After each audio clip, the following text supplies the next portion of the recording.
There are actually people in the front row. I love it. Well, I'm glad you're here this morning. I know it's a little bit early. I know it's early for me anyway. Today what we're going to talk about is the industry, the economy, and the future. I will be assisted in this endeavor by the lovely David Feldman, the lovely Tanya Starr. And I will be imitating Mitch Evans, who is not going to be able to be here today. Don't tell him I'm imitating him. I'm actually just reading his questions. So,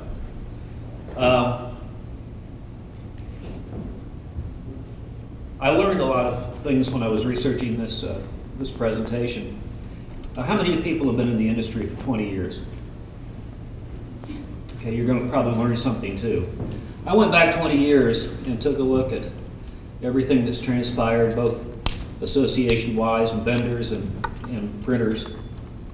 And was rather surprised that I had not noticed while I was living through the whole thing how dramatic and drastic the changes have been in the last 20 years. It's been marked by consolidation and attrition, the franchise systems among the quick and small commercial printers, among the vendors, and among the associations. And the association, it was kind of interesting. I went into the newsroom, which is downstairs here, and sitting there was a new press release announcing the merger of the Illinois, Indiana, and Wisconsin chapters of the printing industry of Industries of America. And that's just another indication of the consolidation within the association community. Back in 1991, how many of you are franchised? Couple of 91, there were 23 franchise systems. Anybody remember Big Red Q? What were some of the other ones that were back then? I'm trying to remember. Yeah, Noman Copy, several others. General Copy. Pardon? Copy General. Copy General. Copy General, yeah. By 2001, there were 14. And in our latest survey of the franchise segment of the industry, there are now 6 systems. And you can see from here the number of shops have decreased along with the decrease in the number of systems. From 5,454 back 20 years ago to 2,656 today. But something else you will see, and this is something that we kind of intrinsically have been, we believe, but haven't really looked at that closely, is as the number of shops have decreased, the sales per shop have increased. And so we got fewer people out there, and they are they're bringing in more money. Now, whether or not that's more profit is a whole other ballgame, as we all know. It's funny, our top 100, which we do every year, some people have tremendous sales, and then you look at their sales per employee, and you kind of figure maybe they're not making that much money, even though they're bringing in that much money.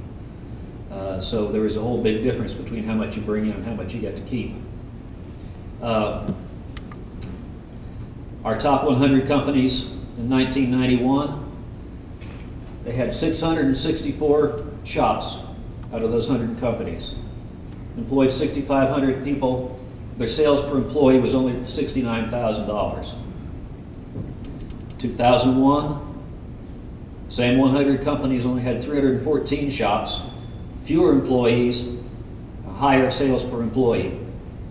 And the same holds true this year in the last survey that we did. 100 companies down to 188 shops, 3,700 employees, and sales per employee of 138,000. So the trend has been fewer shops, bringing in more money. Industry vendors. This has been of particular interest to those of us in the publishing business, because many years ago, some of these companies that have consolidated into one unit right now were separate, and each of them was buying an ad. Now, when they get together, why they buy one ad where they maybe get 4 or 5 out of them. So people ask, well, your magazine's getting small. Well, that's one of the reasons, because there are fewer vendors out there than there were 20 years ago. Konica and Minolta got together. HP bought Indigo. I'm not sure why. I'm not sure they know why. Yet. EFI bought Vutec. Canon and Osei have mobbed up together. Xerox and XMPi. Kodak went on a feeding frenzy. Prestech bought AB Dick, and AB Dick had already acquired iTech and Multigraphics. Mann Rowland and Heidelberg almost got together because of the financial problems that Heidelberg was having. I don't know what's going to happen with that, but there was some pretty severe talk about one of them taking over the other, but it did not happen. Ricoh bought Icon and Infoprint. So again, you have industry vendors consolidating in the last 20 years. Associations. Well, you're all NAQP members. And you remember when we had a chapter system? And we also had a lot bigger attendance at these things, had a lot more members. And you've lived through the changes where we have had fewer and fewer members as the years go by, although it has in the last several years, the membership has gone back up, but there was a definite lull in there.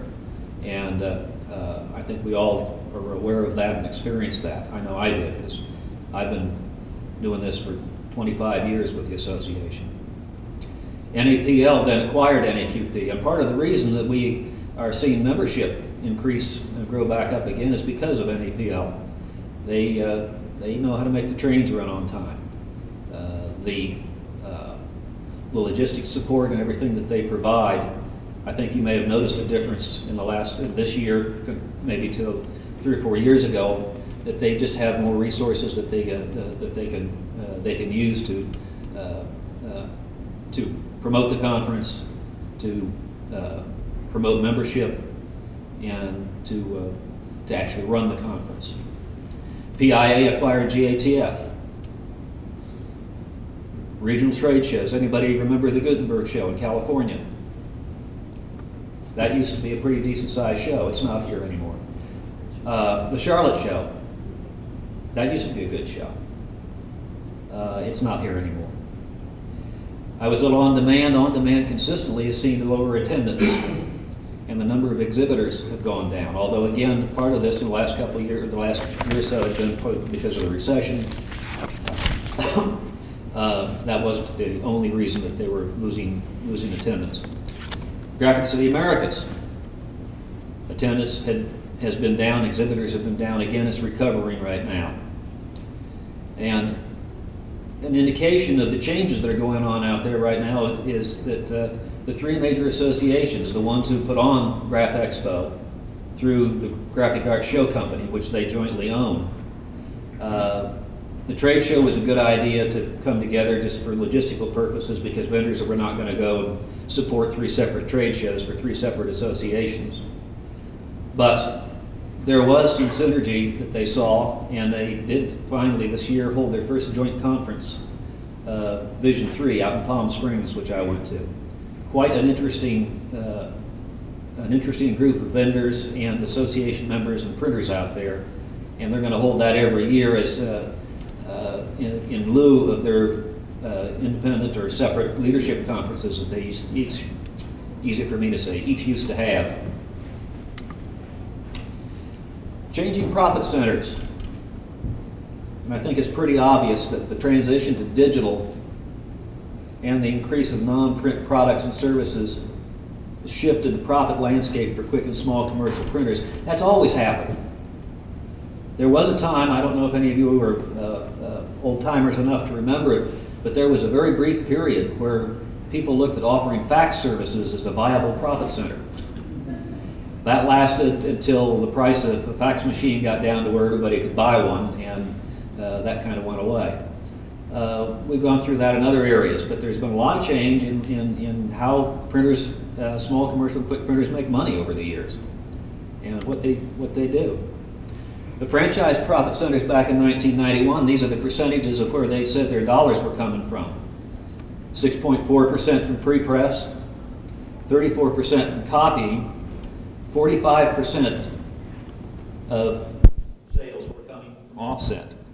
Bindery and finishing, 7.8, brokering another 7.6. Digital wasn't even counted back then.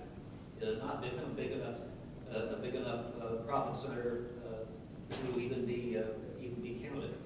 By 2001, pre-press had changed, copying had grown, offset had gone down a little bit.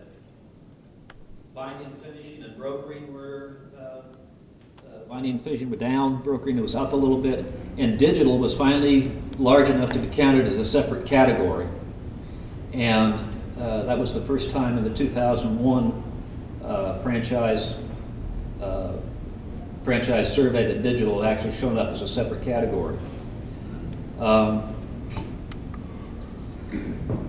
Our most recent 2011 franchise survey.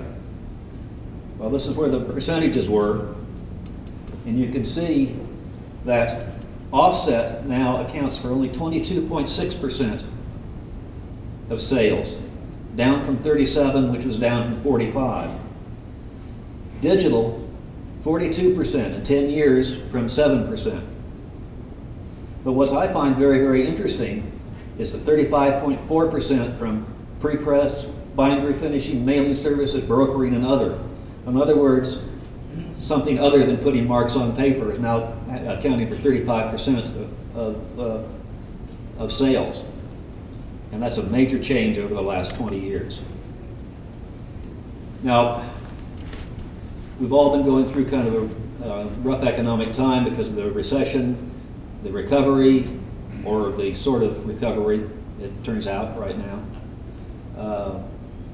But no matter what the economy has been doing, success is no longer, you just can't put marks on paper and expect to be successful. You can't be limited to that. You can't use that as your business plan.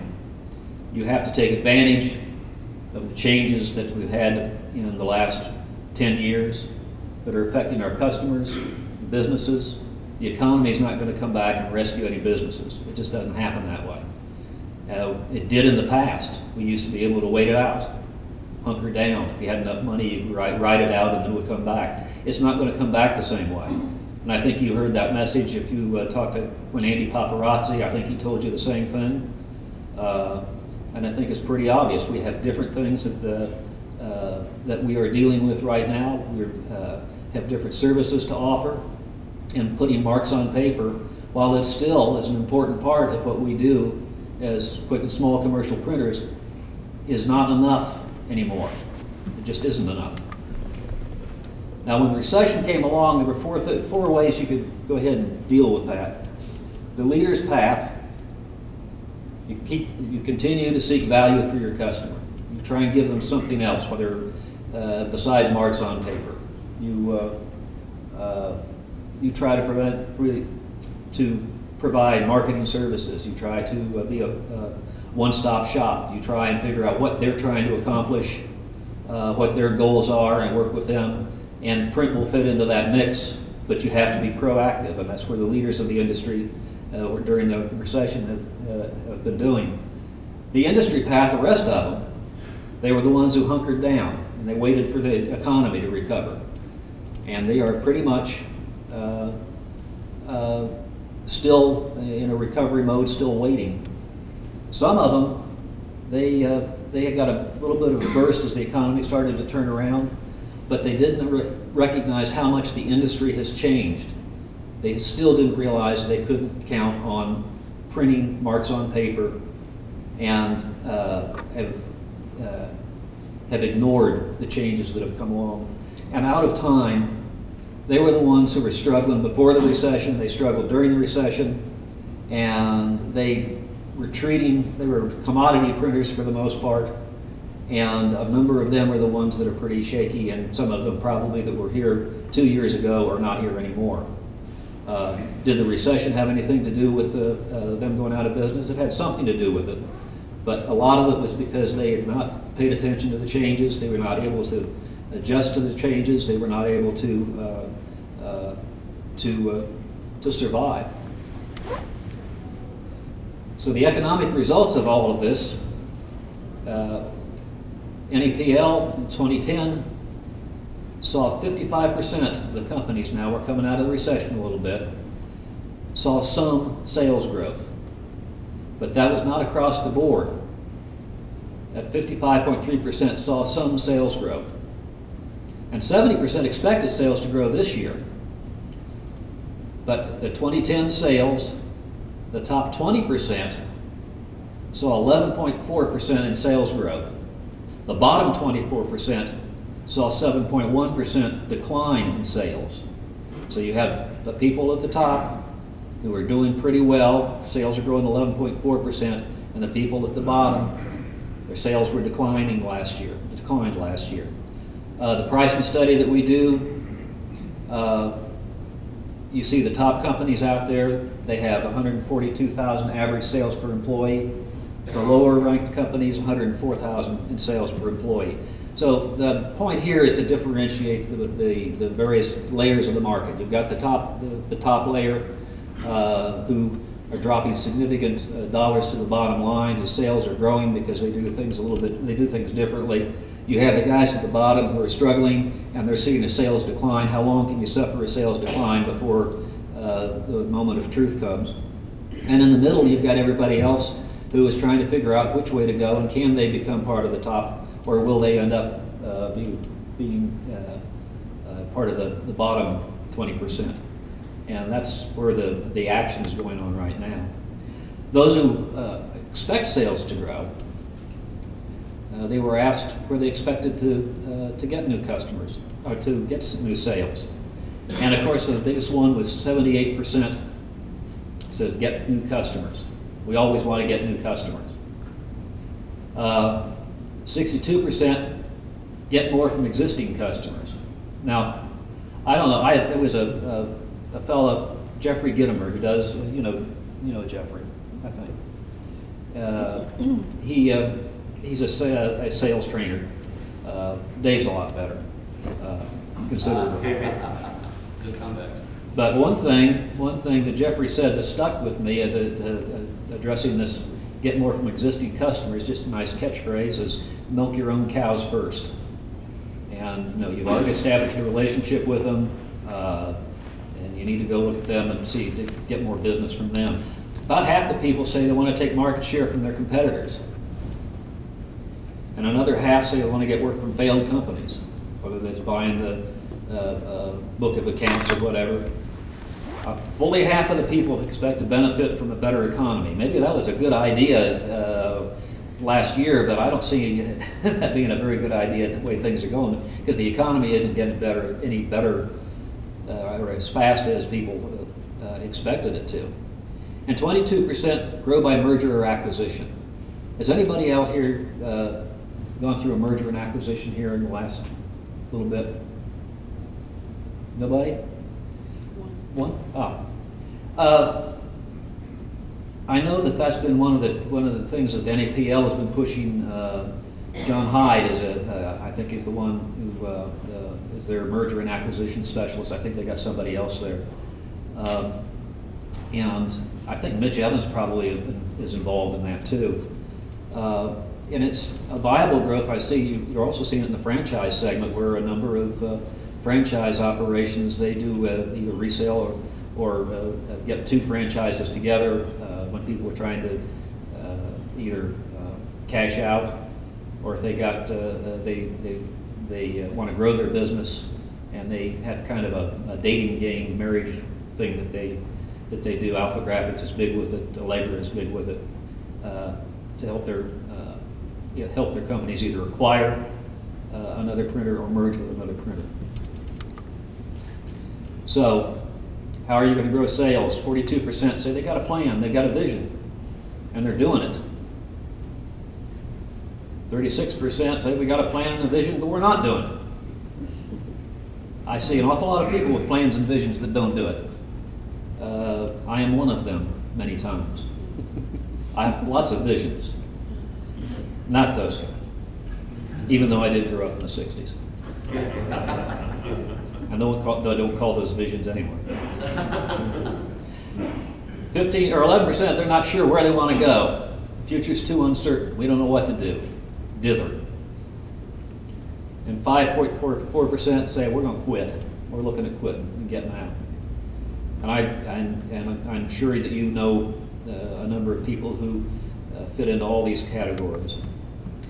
What's stopping you from doing the plan? If you do have a plan, what's stopping you from putting it through?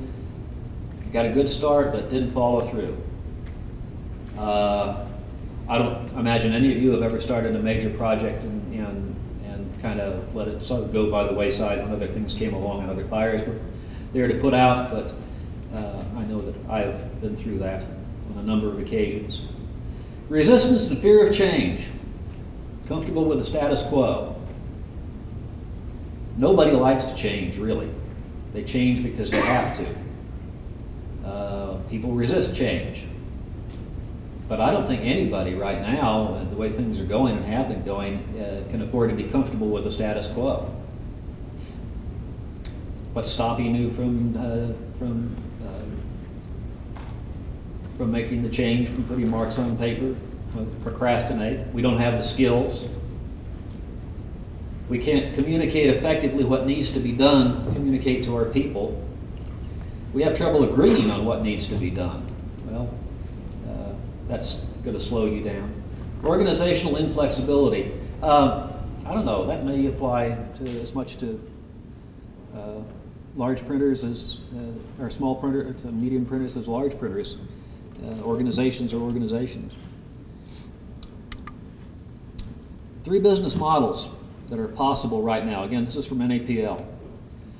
If you offer price and quality and speed and service and cost, and you're the most efficient provider, nonetheless, it's still a commodity printer.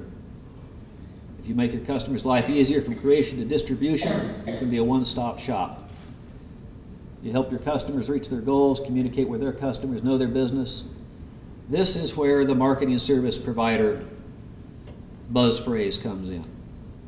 And that's been the thing everybody's been talking about for the last, what, year and a half, 2 years? 2 years. There's nothing wrong with any of those, really. If you're going to be a commodity printer, you better be the best commodity printer that there is in your area. You better be able to offer the price, quality, speed, and everything at a price that's going to bring you in a profit. You better be efficient. You better do a lot of things if you're going to stick with that. One-stop shop, okay, that's great. You can handle things from creation to distribution, but that's not really enough. You're still waiting. You're still not proactive in going to see what your customers need, what they want, what different services you can provide them that don't involve print and no print only. Major structural changes that we're looking at. Internet and electronic alternatives is the biggest one. How many people have a website? How many people had a website 10 years ago? How many people use social media? 10 years ago? It didn't exist, did it? It wasn't here. We hadn't even thought of it. Or had we thought of it? Tanya, had we thought of it 10 years ago? I think we had, just not in the format in which it's been implemented.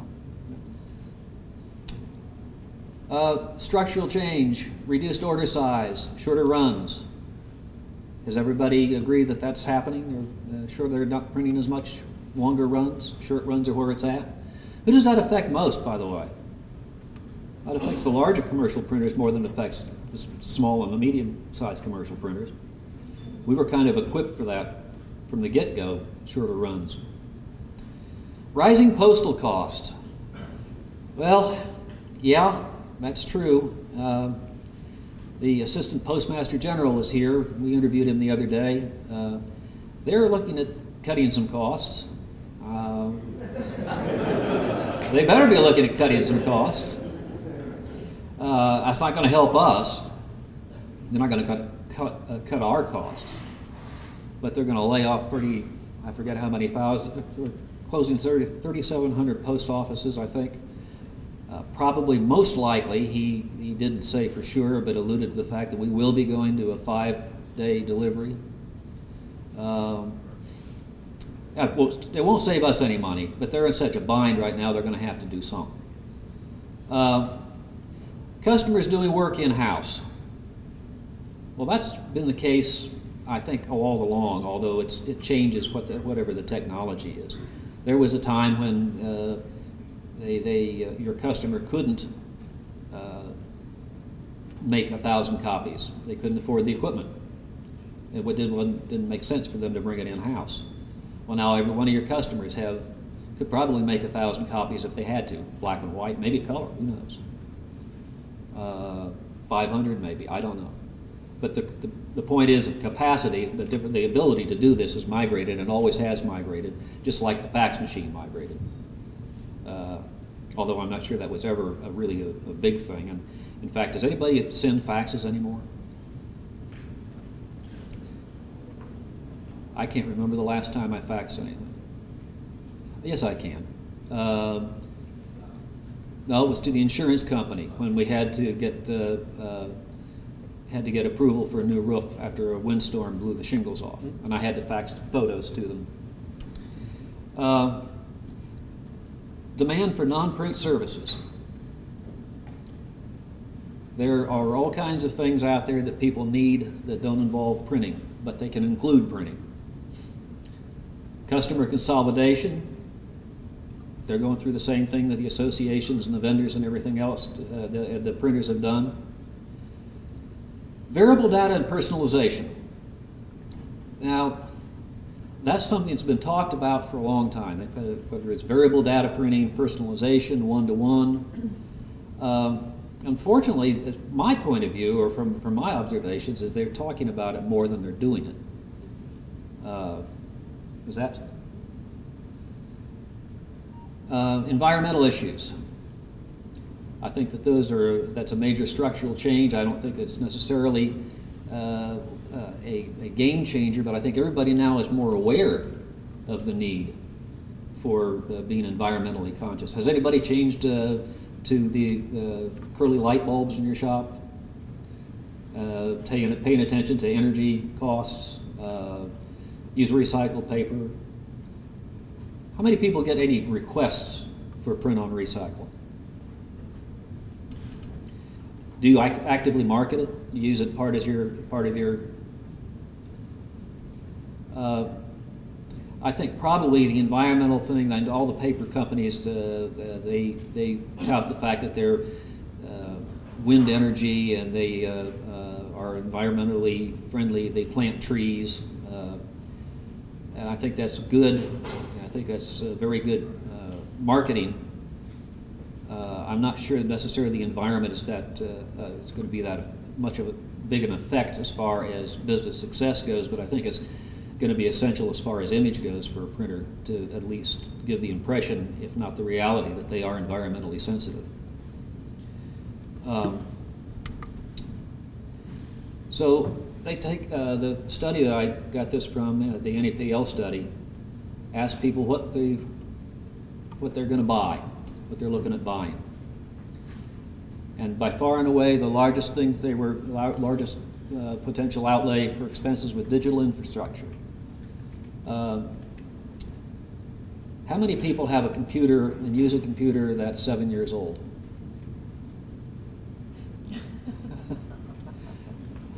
I think the life cycle of a computer now is about like that of a housefly. Karen bought this thing 6 months ago. Beautiful thing. It weighs less than my netbook. I think we paid $650 for it. It would have cost probably, for all the capabilities that are on here right now and the amount of memory on here, we probably 10 years ago would have paid $5,000 for it. We bought this, had it for about 4 months, and the same company came out with a new model for $50 cheaper with more memory, and it was 1.5 ounces lighter. Yeah, it's a matter of 6 months. So digital infrastructure needs consistent and regular updating.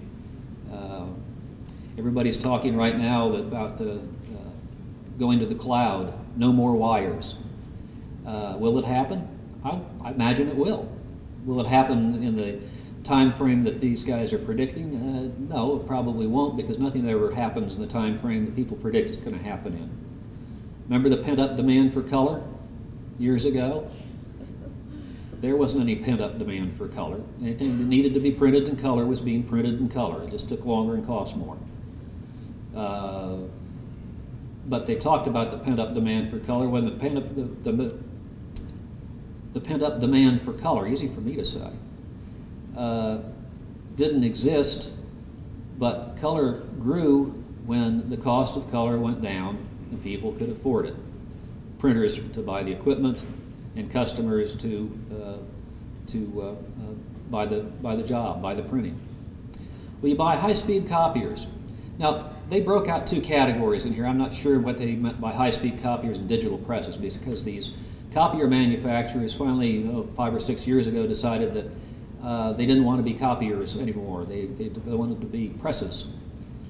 And so now you have digital presses, which are copiers,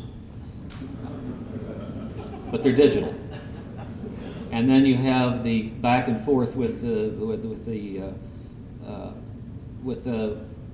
offset vendors. Well, they're not really good machines because they're made out of plastic. They're not made out of iron. Well, that's a very German thing to say, but you've got to make it out of iron. But what you've got very, very fast digital machines, whether they're copiers or digital presses, and people are looking at buying them. In our market segment, by the way, I've neglected to point out that these are the buying thoughts in $5 million or lower shops. I broke it out of the study. They're looking at wide format. How many people here are into wide format, do any wide format? That really, really surprises me. I think that's another one of those things that I heard predicted that was going to happen with the crossover and everything a few years ago, and I guess it's from that response right there is finally starting to come to pass. If I'd asked that question 5 years ago, I figured there would be probably 5 or 6 people in the room here that would have done that. I became much more familiar with the wide format because we have wide format imaging, and I've been to several of the sign shows, and I was this last fall or last spring, I was at the first ever joint trade show. Alpha Graphics and Allegra got together and sponsored a joint trade show. And Allegra has a division, or a part of its company, Signs Now, which is a wide format. So at the joint trade show, there was a lot of wide format equipment. Well, I'd seen that at the Allegra shows before because Signs Now was there, and it was perfectly natural. None of the Alpha Graphics people, or very few of them, the franchisees, had really been exposed to the breadth of offering and the different things in the wide format arena because it had not been an emphasis. And it was funny, the Alpha Graphics people were the ones that were hanging around the wide format stuff more than the Signs Now and Allegra people were, because the Signs Now and Allegra people were already familiar with it. So, mailing capabilities. How many people are involved in mailing fulfillment? Pretty major part of the process when you're dealing with a customer.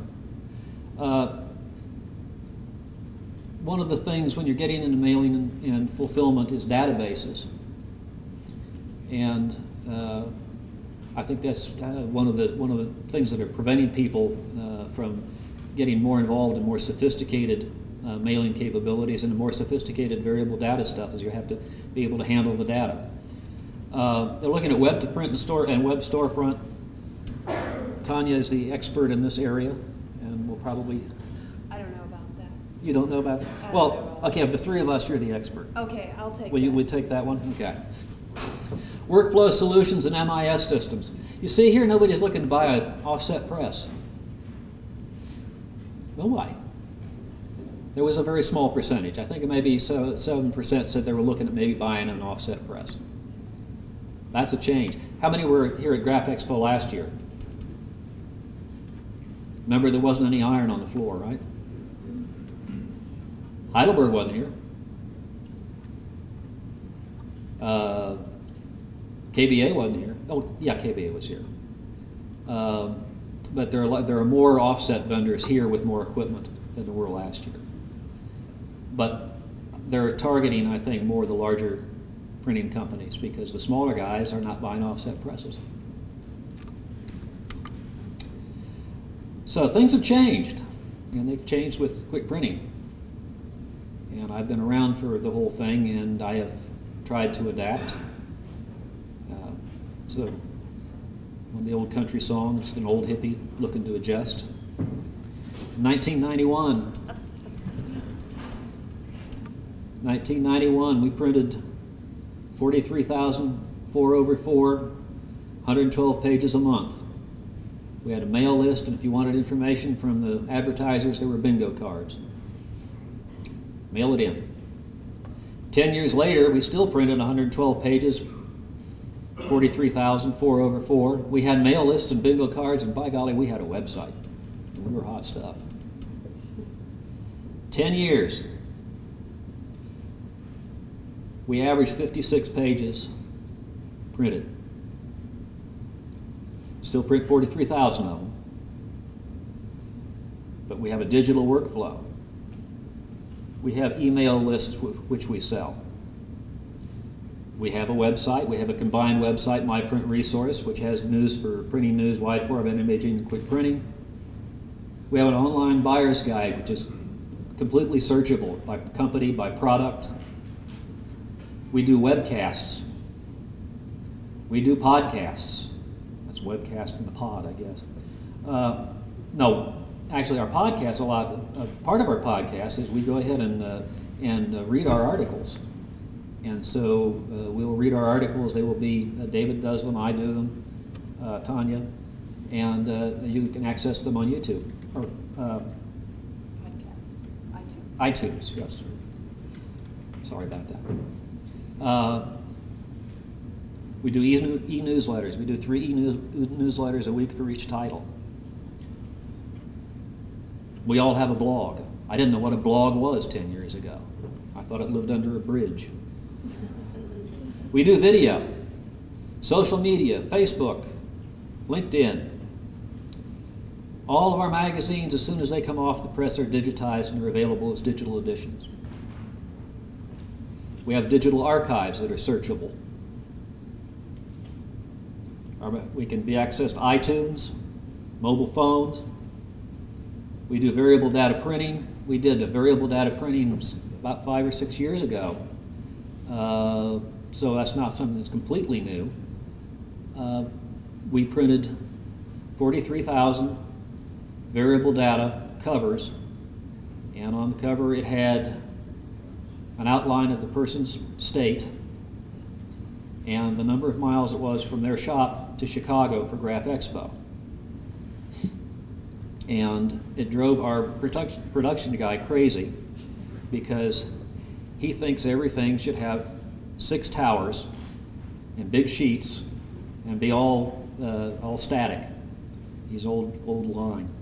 But with the way we did it, we're printed at Publishers Press, and they printed the inside the regular way, offset.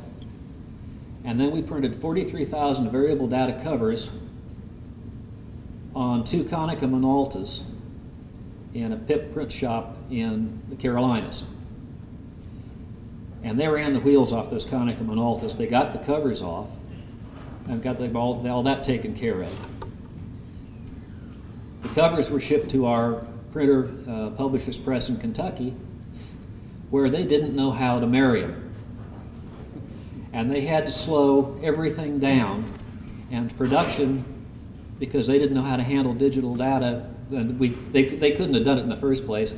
And in order to get everything right for the mailing, they slowed the presses down by half to get everything married and put together. And the other interesting thing is that Heidelberg had bought the back cover of that particular issue. So we had a Heidelberg ad on the back cover, which was printed on a Konica Minolta machine. And then we crossed our fingers and didn't hear a word from Heidelberg. So I don't know. We do the show daily. We did that last night. Some of the people who worked on it are here in the room. We were here we did pretty good. We got here at 6:30. We had pre-printed before we got here the static parts of the show daily for all 4 days. That's up at Quad Graphics up the lake here. And we did a 16-page live 4-color signature here. And we started yesterday morning at about 9 o'clock, 10 o'clock. We were out here by 6 o'clock. And the show dailies got printed. I think we got sent the final file at 6 o'clock, pretty much. They were printed, married to the pre-print, and driven down from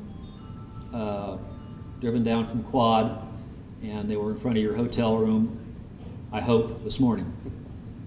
Anybody who made their reservations through the Graphic Arts Show Company, and we want a Graphic Arts Show Company hotel list, that's how they deliver them. So, we do embedded video. We work with QR codes. In other words, we're doing a lot of things besides putting marks on paper. But we have been affected. The reason our page count is down is because, as I pointed out before, there are fewer vendors buying fewer ads. We are supported by advertising. If we have fewer ads, we can't afford to print that many pages, so we got to find money somewhere else. That's where we're looking. And that's where our fastest growing part of our business there is the non-print stuff. Now, we don't make a lot of money on all of it, but we make some money on most of it, and we make considerable money on a number of things there. As the vendors and the manufacturers become more comfortable with a lot of these new technologies, that's going to continue to grow. But print's not going to go away. At least it can't go away for us because we're a magazine for the printing industry. I think we'd be lynched. That reminds me of a story, changing technology. Many years ago, I put out a newsletter. I might have told this to you guys before, I don't know. It was a fax newsletter. It came out every Monday morning. And this was before the internet was the end-all be-all. And the idea of a fax newsletter was it got there quicker than printing and mailing. And it couldn't be, there still was email. But I didn't want to email it because if they could just hit a button and forward it to 60 other people, because I was charging for this thing. And so I wanted to make it as difficult as possible for them to, make 20, 30 copies that would go free to potential subscribers. A printer down in Alabama heard about this and just gave me hell. Read me the riot act for putting out a fax newsletter to the printing industry. Didn't he know that I was taking away potential work for printers? And he went on, and he went on, and he went on, and just tore me up. What I thought was very amusing was the fact that he did it all via email. So, there was some irony there. So, beyond print, cross-media campaigns. Print drives something to the web, web drives things to print. You're going to see a lot, you have seen a lot of that out there now. QR codes, how many people are using QR codes? How many people are trying to sell your customers on it and are hoping that they will, actively selling them? Social media management, that's another one. I'm not entirely sure exactly how you price something like that, but a lot of your customers probably don't have the wherewithal or the skill or the time or the people to manage their social media. That can be offered. And again, Tanya knows more about that than I do. Website design and maintenance. Again, you need a certain skill level, but if you have that skill level or can acquire that skill level, chances are you'll be a lot better at it than most of your customers. You could offer that as a service. Mailing and fulfillment, if the post office is still around, that's not a bad idea. Maybe you could go UPS, I don't know. Wide format signage. Wraps, I love wraps. I don't like wraps, the edible kind. I love wraps at the sign shows. They wrapped a Bentley at the last sign show I went. And it's kind of amazing. You have this huge, their show is not quite as, about the same size as Graph Expo, but they have all these different flatbed scanners and all this wonderful stuff there. The crowds gathered and sat on the rug on the show floor and raptly stared at these people as they wrapped that Bentley. And there are 40 people around there sitting on the floor watching them do it. It's just fascinating. And Karen got to wrap a PT Cruiser. They had to unwrap part of it and redo it when she got done, but she, they taught her how to do it. And you can buy templates, or not templates, but patterns, and you can wrap. And I know people who are offering vehicle wraps. Not that many of them. You can offer various finishing capabilities for wide format signage. I had never realized how important grommets are until I went to the sign show. Because you got to have a grommet to hang a canvas sign. There are companies that specialize in various kinds of grommets. Who knew? Who knew? Database management. Again, if you have the skills, chances are that your customers, many of your customers will not. You can either learn it or you can purchase it. You can hire somebody. Marketing services. This is where people are still not entirely sure what the marketing services are, and the only person I know who really understands that, who has talked about it recently, is David. How to be a marketing service provider.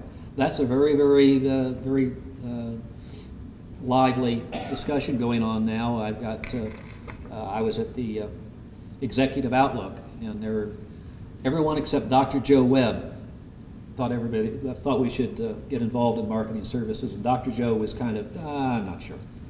But then Dr. Joe didn't earn the nickname Dr. Doom for nothing. Personalization, again, that's beyond print. This is Scott, sorry bud, got your quote. You need to know how to price it, market it, sell it, and handle it. And Scott he is dead on, I think, in his quote. The thing about variable data is we all have the tools and the capabilities. We're just not selling it. We can print it, we can do variable, and you need to go out and sell it because you can do it. So that is an area that you can work in. Is that okay, Scott? All right. I didn't mean to sneak up on you like that, but you gave me the quote, so. Okay. Now then, we are going to move on from what I was talking about. And I asked Tanya and David and Mitch Evans to, well, actually it was David's idea. I asked them for help. I said, help! And David said, okay, let's do this. So we're going to do this. He said, wouldn't it be fun to have each of us present 3 things that you should do in 2012 and beyond to improve your business? And I said, that sounds like a good idea because I don't have an hour and a half's worth of material here. And I know with David and with Tanya, if I go like that, we could fill our time slot.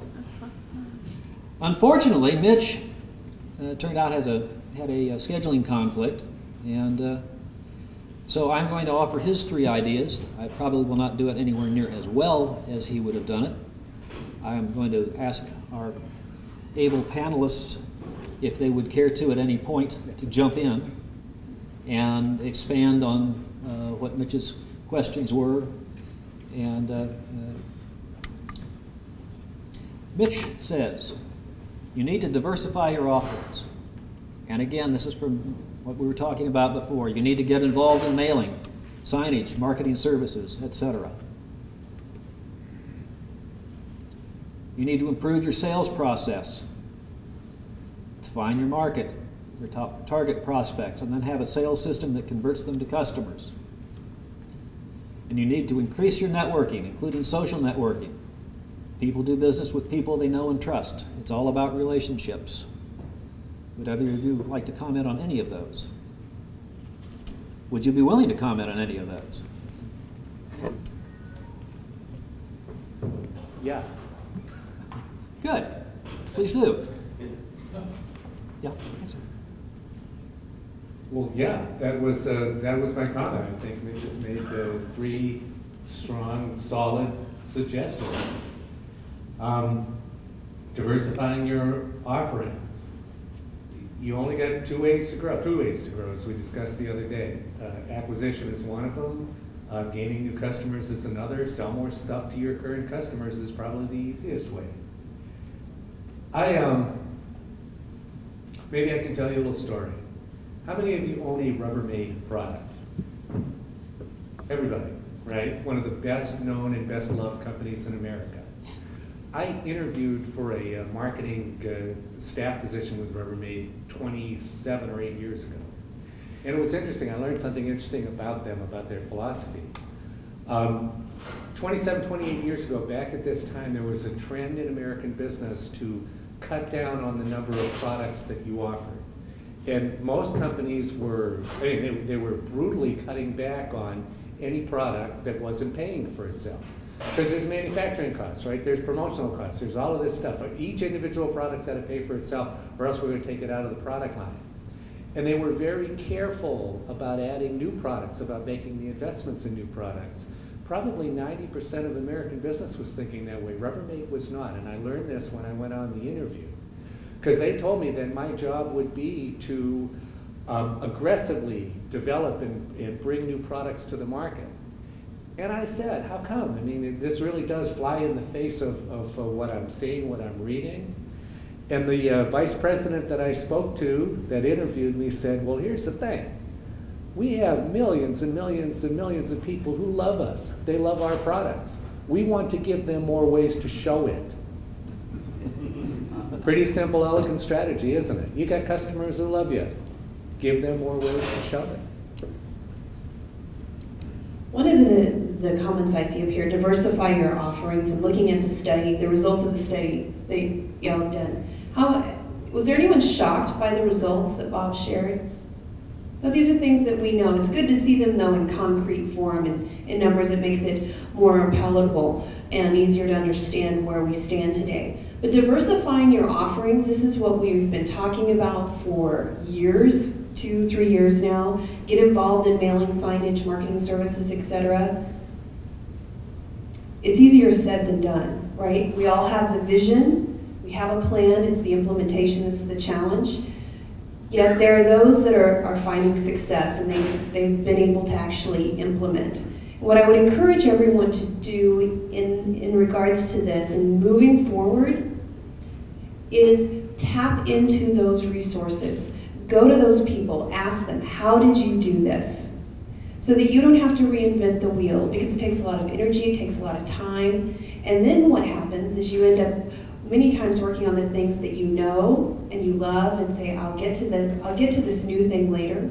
So use the resources around you to help you evolve, because you've got a lot of great people in the industry that are finding revenue opportunities by diversity.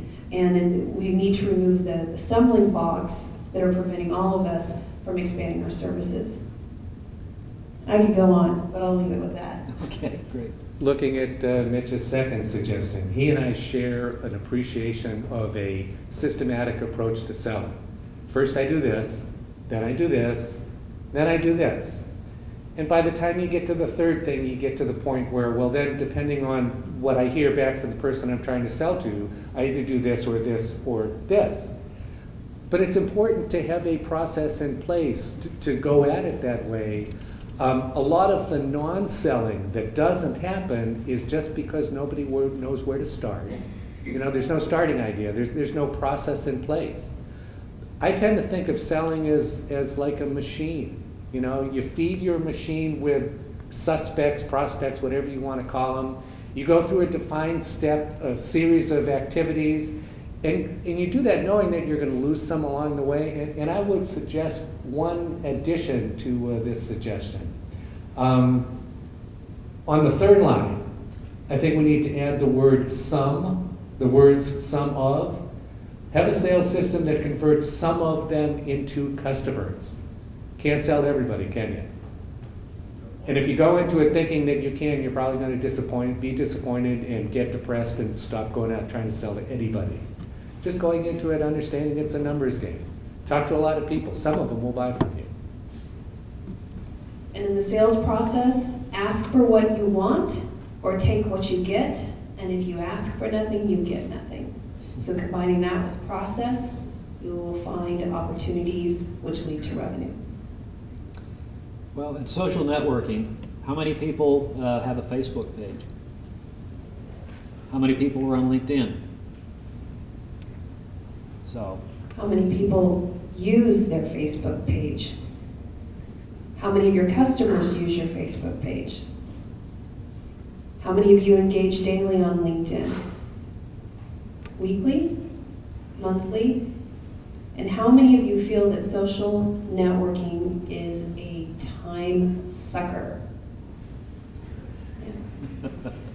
So it's about finding balance and making sure that you're focusing on the efforts and exerting energy into the tools that give you the best return on the time you put into it, which, by the way, is not Facebook.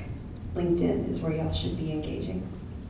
And I wrote an article for Quick Printing a few years ago called I'm Not All a Twitter. And many people took that as condemnation of social media networking. That's not what it was meant to do. It was meant to be condemnation of time wasted during social networking activities. You got a little amount of time, a limited amount of time, use it wisely. And remember that it's all about relationships, it's all about trust. Your biggest challenge with any individual trying to develop a customer is to get them to trust you. Maintaining their business is to keep their trust. well, and I think networking, social networking, cannot be exclusive of face-to-face networking. People do business with people, they don't do business with companies. Actually, Bob, I'm doing a presentation at 12:30 today. I'm going to talk about this. 97% of consumers are using online resources to gather information before they purchase. 97% of consumers are online consuming information before they make a purchase.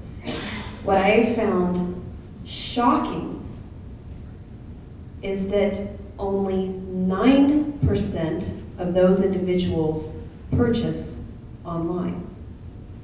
Now, what's removed from the study are online stores or online companies such as Amazon. This relates only to storefronts. So only 9% of people who are going online to gather information purchase online. That justifies what we're talking about here, in that business is done with people, and it's about relationships, and people want to work with someone they can see face to face, which is excellent for our industry because we're custom manufacturers. That's really exciting news. Yeah, I think so. To reinforce that idea, Bob, if you went back to the 1991 and 2001 things that Quick Printing Magazine was doing, Yes. one of the things that you did put there but was present was KJ Moran. Yes. Some of you remember KJ Moran. He was Bob's assistant editor for a while. Well, he was my boss for a while. Wow, how could that possibly have happened? Well, he married into the Schweiger family and he owned the magazine. I mean, come on. KJ now Bob's works nephew. for Selling Power magazine. He sells advertising space for them. And he convinced his current boss to hold an industry leadership conference last year. So it was an industry leadership conference for the sales industry. And he arranged an invitation for me, and it was an interesting conference.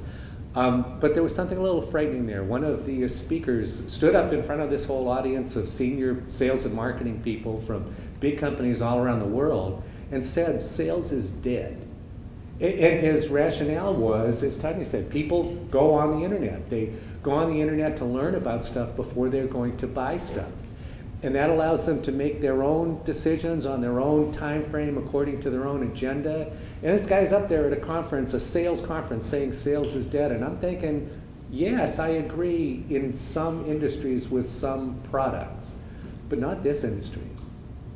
Do you guys think that a print buyer can buy printing services intelligently without ever talking to a salesperson? Intelligently is the key word there. Intelligently is the key. So you have the opportunity to sell it more intelligently by getting yourself physically into the conversation. The networking stuff can help you set that up. Did I tell you yesterday that another part of my definition of prospecting is it's an activity chain that starts with the identification of suspect companies and ends with the first meeting? Because I think prospecting is all about getting to the first meeting. Prospecting ends there because it turns into something else. But all that you can do, maybe not all that you can do, but the biggest thing I think you should be trying to use social media for is getting the opportunity to talk to the people and close the sale. Well, and it's just another form of networking. That's it. Social media should be called social marketing, I feel, in the business world, not social media, because you're not using it necessarily as a social tool, you're using it as a networking and marketing tool. And if you think of it that way, identify the channels that you're most comfortable with, and a channel would be YouTube, Twitter, LinkedIn, Facebook. Y'all don't need to necessarily be engaged with all those tools. Find the ones you're most comfortable with and think of it as a way to just broaden your networking and connecting with people. Like when you belong to the chamber, when you go to networking events, it's just another thing on the list we need to take care of every day. And for what it's worth, I'm teaching a seminar tomorrow morning for Graph Expo titled Networking in the 21st Century, where I'll be talking about the media stuff, the social media stuff, and BNI and the Chamber of Commerce, and maybe some networking opportunities that people never thought of before. Well, thank you. I really appreciate that. Now, Tanya, would you like to Why, yes, Bob. I'm shocked. I didn't realize you were a hippie. I've got a story to tell you. And that's how it all began. Yes. I was at the Alpha Graphics, as I said, I was at the Alpha Graphics convention this year, conference. And their theme was the 1960s. Now, everybody thinks of the 60s as hippies. Well, there were a lot of hippies in the 1960s. Towards the end of that era, I was one of them. But everybody there came dressed as the Rat Pack Frank Sinatra 1960s. Wasn't a hippie among them. The other thing in the 1960s that was going on, the conference's theme was all in. You're all in. And I told, when I was making my awards presentation, I thought that was a very apt theme. I thought 1960 was great, and You're All In was a great theme for the conference, because the way I remember the 1960s is that's what my jump master told me in the C-130 before he booted me out of the airplane. You're all in. You can't get out now. So the 60s were different. But anyway, that was just a story. That's funny. I'm still shocked that you're a hippie. All right, what I have up here, communicate trends and segmentation. And looking forward, and that's what we wanted to share is what we see. And so many of the things are common sense, and I feel it's always important to just go back to the basics when we're looking at our business and areas of growth and opportunity. And communicating, understanding who your customers are and communicate with them through the proper channels. But what's really key here is communication is, when I say communicate, I don't mean market to your customers. Like, send them advertising in the way of direct mail and newsletters and other things. Those are great tools to share your brand. But when I say communicate, I mean get out there and let your customers know what you do, not in the way of how you do it, like we do wide format, we do offset, we do digital. That's not what I'm talking about. Communicate with your customers and how you help them market themselves. Communicate with your customers and how you can help them with direct mail. I am shocked at the number of hands of direct mail, people who are doing direct mail versus just 3 years ago. Your customers are not aware of everything that y'all can do. And go back to the phrase of milking your own cow, I love that. They're not going to come to you knowing what they need. People don't know what they need until you share it with them. And you can only do that by communicating, not just marketing. And I've talked about this before with this group, and last year, you can't keep telling people that you're a printer, because that's not necessarily what you do. You help people communicate, whether it's within their company, whether it's through email marketing, direct mail pieces. You help people come up with solutions to challenges they have. So communicate. Trends. Identify areas in your business and community for growth. Capitalize on these areas in emerging markets. Even in a down economy, there are always industries that are thriving. Always. Not everyone is going down at the same time, or there would be no business. Your responsibility, or what I feel is your responsibility, because that's a really strong statement, is to identify what those industries are. And go after them and communicate with them why you're a good provider of services for them and how you can help them. And this is something that we're seeing with those that are thriving and have a higher sales per employee average than others. And then segmentation, which is really a key component, and this ties into something Dave was just talking about. Selecting the right set of customers for your business, and saying that you want some customers, but not all customers.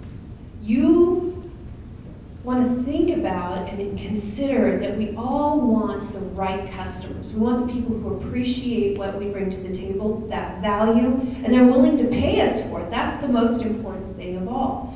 And what's happening is in difficult economic times, that leads to thinking any customer is a good customer.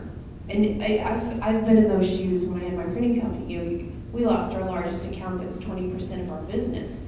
We would take anyone who would pay us.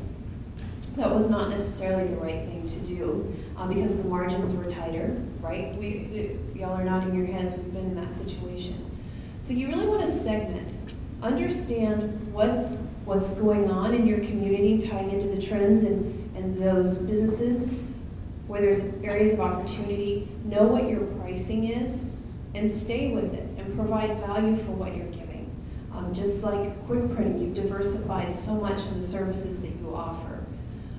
So segmentation, we don't need to take any customer. You know, when I found we were selling business cards for $19.99, do y'all remember that on UCT? I discovered our margins were so low on that work, and the customers were PIA. Does everyone know what that is? Yes. Yeah.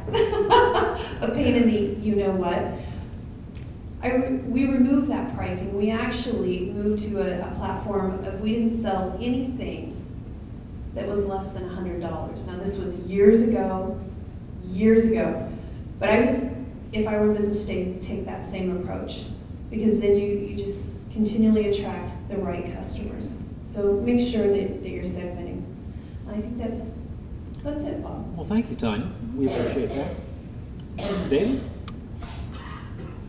All right.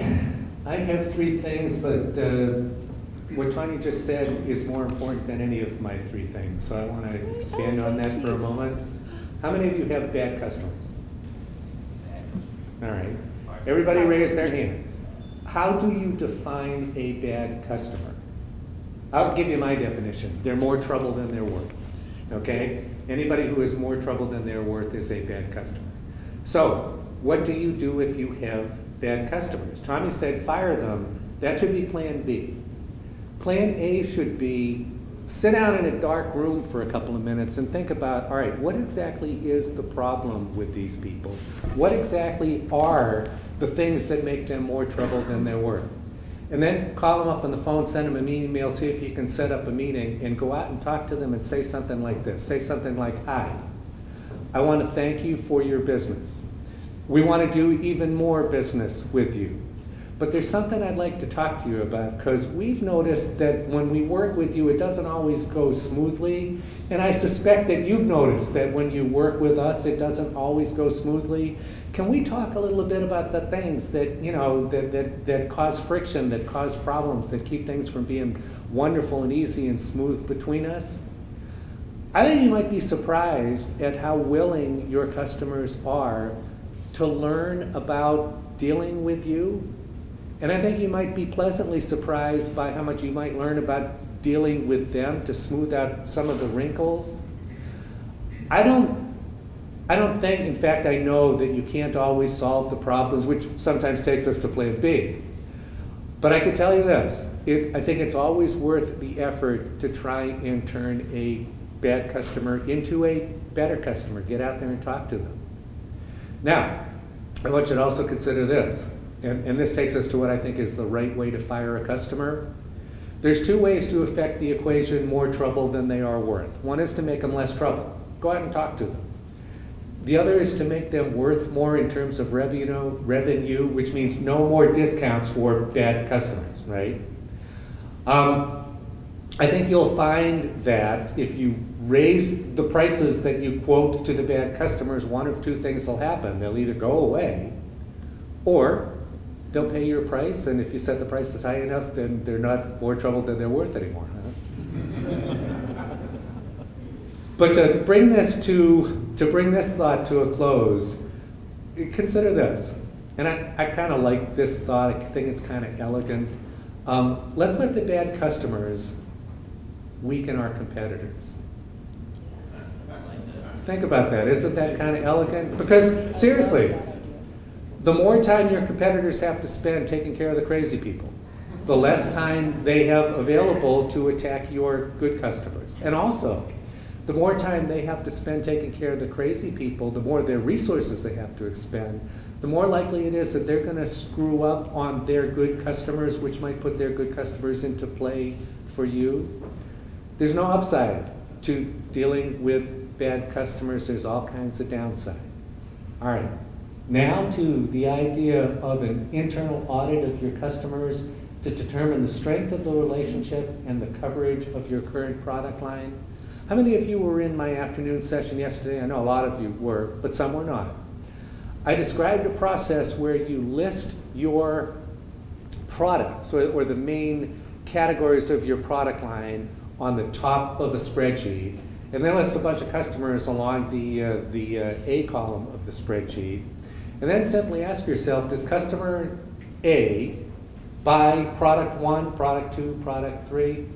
And those of you who were in the session yesterday will remember that digital printing is not one of the products I'm talking about. Offset printing, I'm talking about brochures. I'm talking about letterhead envelope business cards. I'm talking about forms. I'm talking about mailing. What you do is step one is identify what they are buying from you, and then you go talk to them about the things that they're not buying from you in pursuit of more business from current customers. While you're at it, you might want to talk to them about the strength of the relationship. You want to talk to them about just how happy they are with you. And this is something that will tie into my first presentation yesterday when we were talking about marketing being measurable and about creating benchmarks for the programs you're trying to sell to your customers and your own programs. So here's an idea. You can measure the strength of a customer relationship on a temperature scale. So let's make 98.6, which is, what is it? 98.6 is the Fahrenheit temperature of the average healthy human body, something like that, right? Anyway, 98.6 means that when your competitors call on these customers, they're telling your competitors they're happy with their current supplier. All right? 98.6 is good. 90, not so good. 80, not good at all. 105, very good. Do you see how this would give you a framework for talking to your customers and figuring out how strong the relationship is? In fact, if you're not quite sure how to go into it, you can go into it by saying, I went to a conference last week and there was this guy on the stage, and he was talking about measuring customer satisfaction in terms of temperature. 98.6 would be a perfectly healthy relationship, and I'm not quite sure where we should put our relationship. Or maybe you say, I would put our relationship at about 95. Where would you put it? Or maybe you say, I would put our relationship at 155. Where would you put it? It's something that's measurable, right? Gives you the opportunity to see exactly where you stand. In one of Bob's earlier slides, 50-something% of printers think they're going to grow this year, in 2011, by getting work from failed competitors. All right, think about this. We're not just talking about competitors going out of business, although that certainly should put some, I call them orphans, into play. But think about this. Anytime one of your competitors pisses off a customer, that's a failed competitor, right? Of course, on the other hand, anytime you do the same thing, that's a failure on your part as well. Can you recover from those failures? You can if you know about them, not if you don't, right? My second suggestion was an external audit to gauge their interest in the new products and services that the industry is talking about, all of this marketing services stuff. I think it would be wise for you to go out before you start building the capabilities and tell your customers, this is what we're thinking about doing. We're thinking about helping our customers to build databases. We're thinking about hiring a person with significant experience in this. How likely would you be to buy this sort of service from us? And please, those of you who were in that session yesterday, remember that one of the things I said is there's a lot of stuff. It's probably way more stuff than any of you can put into play in 2011 or even 12 or 13. Talking to your customers can give you some insight into what the hottest possibilities are, the things that they're more likely to buy from you, most likely to buy from you. And then, third on my list is an objective and subjective evaluation of your staff to make sure that you got the right people in the right positions. Can I have the next slide, Bob? Oops, what happened? We lost one. No? This all starts with an evaluation that I I'm asked. sorry, Dave, I Can't get it back. All right. Well, we can work this out. It all starts with an evaluation that I do with sales coaching clients, with owners who call me and want me to help them with their salespeople. I ask them for an initial subjective evaluation, and basically what we're talking about here is on a scale of 1 to 10, how would you rate your current salesperson in terms of his or her general knowledge of printing processes? On the same scale of 1 to 10, how would you rate your salesperson on specific knowledge of your company's capabilities? There's 10 of these criteria, and we can figure out a way for you to email me or something, and I'll send you this list. Well, I'll tell you, if you give me a business card, I will probably email you the entire presentation. That'll include Dave's. All right, so here are the 10. General knowledge of printing processes, specific knowledge of company's capabilities, ability to, quote, work the program, close quote, willingness to, quote, work the program, close quote, overall understandings of the company's value proposition, ability to communicate the company's value proposition, questioning skills, listening skills, team skills and attitudes, reporting and record-keeping skills and attitudes. So basically what I'm asking for is a purely subjective rating on a scale of 1 to 10. That tells me what I need to work on. And when we look at these numbers, sometimes we look at 4s and 5s.